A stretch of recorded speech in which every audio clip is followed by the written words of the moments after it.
Welcome to Cloud Coffee and Certs, the podcast where we chat about cloud certifications, learning cloud skills, and staying confident on the tech journey. Grab your coffee, relax, and let's level up together.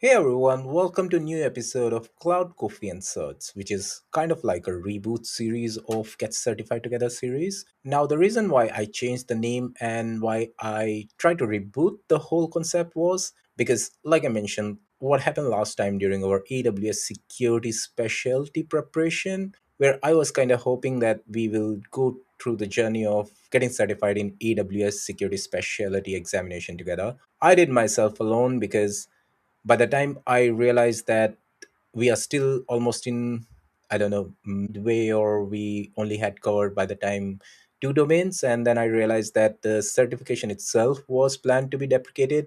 And once it's discontinued by AWS, they are planning to launch a new version itself. Uh, that kind of like made me feel that it's not the right way maybe going forward, because I don't want to be in a situation again where we only rely on certification topics and I cover few knowledge and I share few information with you guys only to realize that that's not relevant anymore. Of course, no one wants to listen to that and no one wants to even share that thing as well. So it's kind of my fault. I should have seen it before. But then again, I was way into like getting certified in AWS security myself, that I didn't thought that maybe the certification, or maybe they have announced somewhere but I missed that communication as well. So in a way, yeah, it's upon me. And then I gave thought to myself that maybe this time we try to do something else along with certification topics, of course. So that's why I still kept the name. In the name, I kept the cert still there. So yeah, the idea is still that we will be planning certifications, but then again, we will not be only relying on certifications, because I really want to share a few other bits with you guys as well. And it's personally a bit selfish for me as well, because then it will help me find out new set of information, read about new things happening in the tech market and security and cloud field, and then share with you guys. So as part of like preparing this fortnightly episode, we will be covering more information beside just certification topic. And if you guys have realized that I mentioned fortnightly, the reason is it was too much to create weekly episode. I mean, if you can see that I was not able to even commit to that weekly timelines as well. So it's pretty hard on me that to give big targets, and it's a big learning for me as well, because and this might be learning for you guys as well. So that sometimes we try to make some targets which are pretty hard on us, and we have to of course consider other things happening in the life, of course, uh, tech and IT, and always reading about this stuff around cloud and certifications and everything is not the whole life. You have other bits as well, which you have to take care of your family and your personal life as well. You have to take care of your health as well. So if you consider all those aspects and put them into the mix, then of course it's pretty hard. And that's why I I will make this time much more comfortable for me. So I'm not giving me big hard targets. We will go with our own pace. We will be doing some bits around AWS network specialty or AWS network professional. We'll get that name sorted out, because I'm still reading about that certification. But yeah, that's the certification which we will be covering for this time of this series. But that's not the only thing which we will be doing. We will be of course bring few more information. What we will be doing as part of like our fortnightly episodes. So I will be having like three sections. First section will be where I'll be sharing with you guys my analysis or my understanding on any of like big sort of like tech news or any malware information around that, like anything related to security. If there's a new news which is in the market and people are talking about it, so I'll give you my analysis and my view on one of like those topics. I will be then, as part of second section, will be either researching or either giving my point of view on any of the quote by any figure, or maybe I will try to read some new research paper or something. So that will be like my analysis on any of the research paper or any of the new information which is in the market around, again, cloud and certification side of things. So that will be section 2, and section 3 will be our age old like certification topics. So that won't be going anywhere. We will be still be covering those certification topics. So yeah, that's the whole point of this series. Like I mentioned, we will be having 3 sections. So after a quick break, we'll be going to our first section. And let me take a sip of my coffee now. If you're watching on YouTube, then you can see I'm drinking it in a glass because I don't have like a good coffee cup. Yeah, I mix coffee with creatine. I don't know, does it matter? But I really like it. It's kind of give me a kick to begin with. So yeah, after this coffee sip and coffee break, we will be starting on our like next section, which is my view or my research on one of a big security news which is happening, and I'm sure you might have heard about it as well. So around MongoDB vulnerability, you must have heard about it, and if not, then just stay tuned. I will be sharing more information on that. Let's hit pause on everything else for a moment and look at what's changing in the world of cloud and security lately. All right, welcome back. Now let's talk about something pretty serious which dropped recently, especially if you are running MongoDB in your cluster or anywhere in your stack. So on December 2025, MongoDB disclosed a high severity vulnerability that's now being called as MongoBleed, officially tracked as CVE 2025-14847. And this one is not just theoretical, because this one is like having really practical impacts as well. By end of December, it was already like publicly exploited in the wild, and there is a public proof of concept of it as well. So what really happened, like what's really going around this time with MongoDB? So at a high level, means MongoDB bleed is or MongoBleed, I think they're calling it. So MongoBleed is an unauthenticated memory leak. In plain English, if I should say, an attacker doesn't need credentials. So when I talk about like database, the first thing should come in your mind, which we heard a lot in CCSP and AWS security as well. You need some sort of credentials, right? You cannot just simply access database like as it is. So in this case, you don't need any credential, and any attacker can send a specially crafted zlib compressed packet to MongoDB server, and basically it will just bleed random chunks of memory as part of like response. Now what's wrong with that chunk of like memory or chunk of data which you receive? Now most of it might be junk, so it's because it's a heap memory. So whatever you got in response while you're just sitting and waiting for data to come, it will include some sort of like random information as well, but it might include some plain text usernames and password as well, or authentication tokens and whatnot. So what you will get, like you're just sitting there and you just have to like send the unauthenticated request, and in response you will get bunch of data, and out of that bunch of data, like that's literally bleed of data, and you will be able to extract some sort of like useful information. And the problem will with this whole this it's not limited to it's not limited to a particular version or a particular like end of life version. It's impacting everything. So if you are running like older MongoDB version, it might impact for you as well, and you will not be getting even patches for that because they are already end of life. And if you want to add fuel to the fire, there are reports that there is a new GUI based exploitation tool as well, which means that it isn't just like a command line proof of concept anymore. It's like literally more so-called sophisticated as well as easy to use for even a newbie or beginner to try and attack some organization. So I was reading somewhere, and one of the key highlight about this is that your MongoDB cluster should not be reachable from internet, which I think is a good segue into our discussion around AWS networking, and how networking is still so-called like really the key thing between your security and even your AI workloads and different concepts around that. So everything is still running on networking, right? So yeah, like I mentioned, so this MongoDB bleed is not something which is like not impacting anyone, or it's pretty like minor thing. In a way, it's a big thing. So what you should do if you are running MongoDB yourself, like first priority of course is to upgrade it. You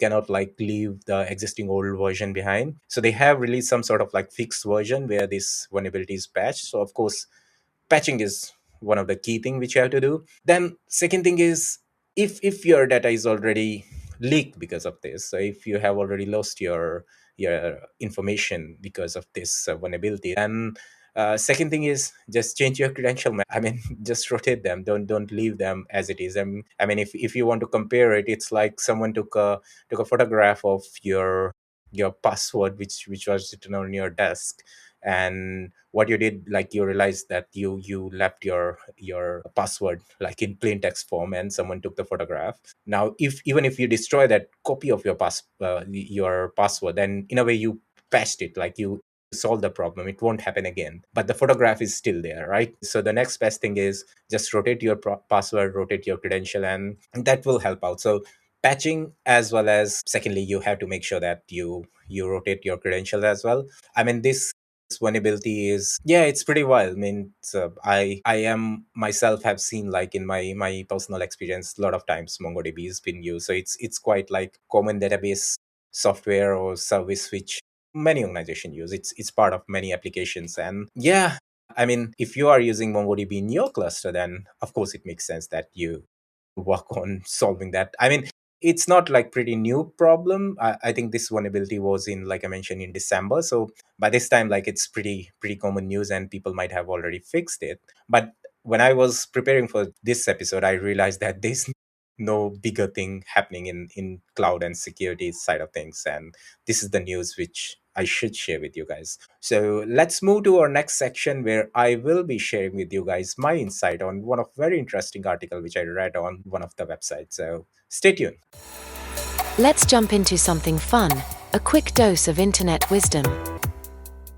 Right, welcome back. Now, in this section, we will be covering an article which I read on Dark Readings, and this article is by Melinda Marks.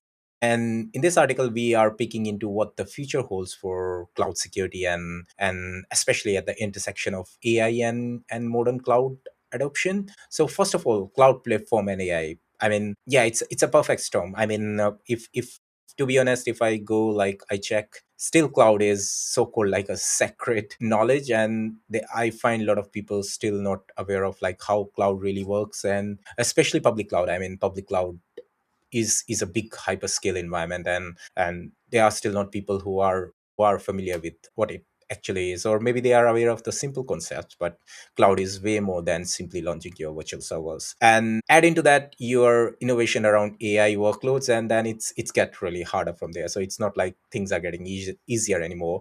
So first of all, like, cloud service providers, AWS, Azure, and cloud Google Cloud, like, three big names, they are competing hard to be the go-to platform for AI workloads. And nearly every organization, I mean, even the organizations which I've been part of at different part of my career, they have survey that whether they are already running AI workloads, and if they are, then they are planning soon. So it's kind of like things are happening everywhere, and that means security is more important than ever, and we are seeing a shift in expectation as well about who does what. So cloud providers will need to embed more sort of like native security tools into their platform. And what I mean by that is, so you have, like, various third party tools or third party service providers around security. Cloud have their own solution as well. So whole point of, if I recall correctly, I discussed with you guys as well when we started AWS security specialty examination, that AWS itself have a lot of solutions, and we have to learn about them. But not every organization will be using AWS security solution, even though they might have workloads on AWS. They are still maybe keen on using existing, like, third party solution. Maybe they are running a hybrid environment or multi cloud environment. Then you have to rely on something which is external. So most of the team still is using and will continue to use, like, mix of both built-in tools by cloud service provider and so-called, like, third-party solution. Now, the traditional shared responsibility model, where provider secures a bit of work themselves and customers secure what goes onto their workloads. So that is still true, but teams really do see security as kind of like a joint effort. So this will continue to evolve, and we will be seeing, like, deeper collaborations between cloud vendors and security vendors and internal teams. And it's now, like, must to have. It's not an optional. Now, what's next for security tooling? And Melinda Marks writes something which makes it more interesting and bit futuristic as well. So we will be expecting CSPs to acquire security startup more often, building new protections directly into their cloud. And third party vendors will not be disappearing, of course, because they are a big company itself. I mean, no one is saying like Zscaler or or five will be going somewhere. There's a high chance that smaller businesses or smaller good quality third party solutions might be taken over by CSPs, or maybe they will work in collaboration. So they might launch so-called like a joint solution in some way, but they will be more integrated into existing CSPs. And it's the idea of having like multiple disconnected tools and a lot of solutions in your environment will only cause like more confusion and more problems to security team or even person who are working on cloud solutions going forward. Now comes the question of AI, how AI will fit into the picture. Because the thing with AI is, if you learn AI and if you start using AI tooling and AI solutions in your security ecosystem, you have to use it. I mean, there's no such thing like you can leave it for some other day. And the reason is, it's a double-edged sword. So people who you are saving your environment from, they might already be using AI. And not actually might, they have started using AI. So I mean, we are seeing impact of AI, like negative impact of AI everywhere, in politics, in finance, in economics, and in tech as well. I mean, people who want to do something bad, they will continue to do the bad using the AI. So it's not like, it seems like if you have invented car, so you can drive from one place to another. You can use it for as an ambulance, but you can also use to like rob a bank and run faster than the police cars. So yeah, same goes for AI as well. I mean, anything when invented new, like on the flip side, it will be creating faster and more automated attacks on your ecosystem and your environment. So defender must also have to embrace AI to keep the pace. And AI could help security teams to do jobs that were previously manual. I mean, SOC or SIM is one of the thing which I feel like easiest or low hanging fruit, which is really doing wonders. So if it's really hard for SOC engineer to like review and research all the logs and find out like what's going wrong, find the anomalies and all that, using an AI tool, it will be much faster. And it's evolving. I mean, because threats in the cloud sphere is also evolving as well. I mean, looking at the threat landscape, as cloud environment get more and more complex, attackers are also doing the same. So we will be likely seeing more software supply chain attacks, and which are targeting like dependencies and build tools. Attacks will be focused on weak access points. So this again comes a good segue into our discussion about around networking, because now networking is not just a core network, but we are, because of IoT and all those new 5G solutions in telco, we are also getting like very serious discussion on edge security as well. So a weak access point is another like a big problem if you are not keeping it secure, and especially around service accounts and AI agents. So it's spreading everywhere, and widespread AI use means attackers can scale their activity as well. So it's not like they have to do everything manually as well. So they can scale their attack and they can impact more widely into your environment. And it's very easy for like finding the gaps or vulnerabilities in your ecosystem and in your environment using the AI tools. So as an organization, I mean, chase productivity and innovation, but there's an human element too. You need your security team to make the decisions. You need to make sure that they are also in discussion whenever you're talking about like using more and more AI solution. I mean, in short, this article clearly give us a good hindsight on how cloud security traditionally looks like and how it will be evolving when AI will be there. So AI and security, cloud security will go hand in hand, and for both defenders and attackers, to be honest. And cloud providers will strengthen their security offerings. Third party providers might unify and innovate, and teams will need to embrace AI smartly. I mean, if they want to keep up with rapidly evolving threats. This is very interesting read, and I really wanted to share with you guys like my analysis on it. So I will share the link in the show notes for both of these articles and what MongoBleed vulnerabilities in the show notes. And after this quick short break, we will be covering today's topic on AWS Network Speciality. Let's level up, refill coffees, and dive into the main episode.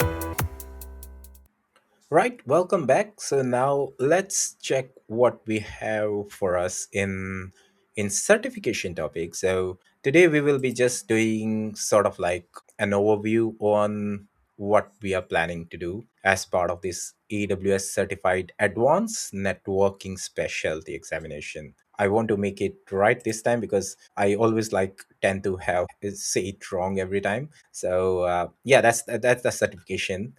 And let's scroll down. I mean, if you're not watching it on YouTube, then of course I will read out everything for you guys, so don't worry about that. So AWS Certified Advanced Networking Specialty, as per their website, this specialty validates expertise in complex networking tasks requiring 5 years of hands-on experience architecting AWS network solutions. Candidates should have deep knowledge of AWS security, storage, and networking services, plus expertise in advanced architecture, including IPVPN, MPLS, automation tool, routing protocol, multi-region solution, as well as network security features like AWS WAF, IDS, IPS, DDoS protection. Now, why I like this examination and I really want to get into this one, because when I was reading about AWS security and when I was getting certified in that, I realized that networking concepts play a big role even in my day-to-day work. And another good thing about learning about AWS networking is it's not something like which is pretty different from existing on-prem environments. So like you can see the terms used, IPVPN, MPLS. I mean, if you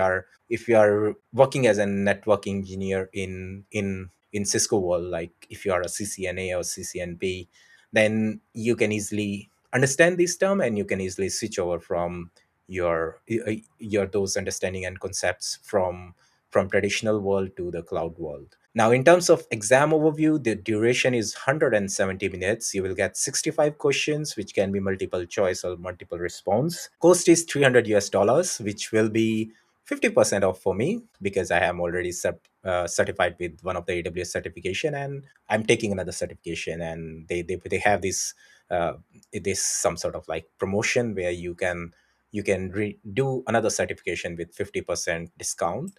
So if you are certified into that, then or any of the AWS certification to be honest, you can take advantage of that offer. So you can have like 50% off. So that's something you can check as well. Now, to prepare for this examination, we will be having like three-step plan. I haven't gone through that three-step plan yet because in today's episode, I'm just covering the brief discussion on what we are doing this time around. There is a review to exam guide as well. This is something which I will be, of course, sharing with you guys later in maybe next episode. What you have to do as part of this is refresh your AWS knowledge and skills, which yeah, we will be able to do it, and then review and practice for your exam. Well, this is why I'm here. So yeah, that's it. I mean, this is just a basic overview of the examination, what it's trying to do, and what sort of like concepts you can expect in the exam, and format and duration. I will be, of course, reading more about it and sharing with you guys more about like our plan this time around. I'll try to keep it simple topics every week, and we will be covering as we are going like different scenarios around AWS networking. Won't be doing anything fancy this time around, so don't worry about that.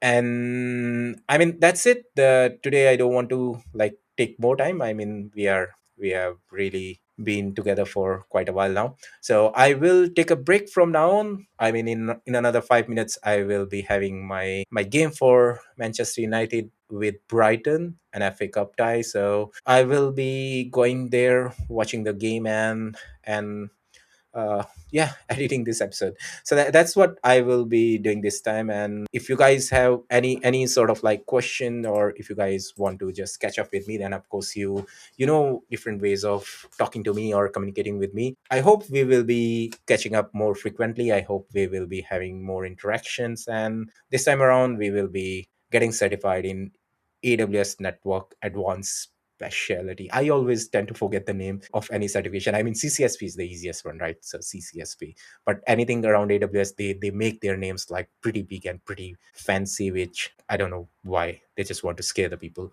But we are not scared. We will be doing that certification, don't worry. And let's catch up in the next week episode. I'll be bringing some new, more exciting news and more informations. And of course, if you like this episode, if you like the content, then please like, please subscribe, and goodbye and good luck. You've been listening to Cloud, Coffee and Certs. Thanks for tuning in. Don't forget to follow and share if you enjoyed this episode. Until next time, keep learning and keep growing.